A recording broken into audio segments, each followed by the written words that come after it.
റോഡരികിൽ സ്കൂട്ടറിൽ നിൽക്കുകയായിരുന്ന യുവാവിനെ വാഹനം ഇടിച്ചു തെറിപ്പിച്ചു. കൊല്ലം പള്ളിമുക്ക് മാർക്കറ്റ് ജംഗ്ഷന് സമീപമാണ് സംഭവം നടന്നത്. അപകടത്തിന്റെ CCTV ദൃശ്യങ്ങൾ വൈകിട്ട് 3 പുറത്തു വന്നു. ഇരുചക്രവാഹനം പാർക്ക് ചെയ്ത് സുഹൃത്തുമായി സംസാരിക്കവെയാണ് അപകടമുണ്ടായത്. അപകടശേഷം ഇടിച്ച വാഹനം നിർത്താതെ പോയി. കാലിനും കൈക്കും തലയ്ക്കും യുവാവിന് പരിക്കേറ്റു. പള്ളിമുക്ക് സ്വദേശി സിറാജിനാണ് സാരമായി പരിക്കേറ്റത്. ശനിയാഴ്ച രാത്രി 9 മണിയോടുകൂടിയായിരുന്നു അപകടമുണ്ടായത്.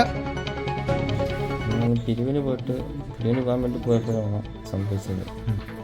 ഒരു സുഹൃത്തുമായിട്ട് സംസാരിച്ചുകൊണ്ടിരിക്കുക ഒന്ന് ബാക്കിൽ വന്ന് ഇരിക്കുകയായിരുന്നു. പിന്നെ ഉടനെ ബോധം പോയി. പിന്നെ ഹോസ്പിറ്റലിൽ എത്തുമ്പോഴാണ് ഒരു ബോധം വരുന്നത്.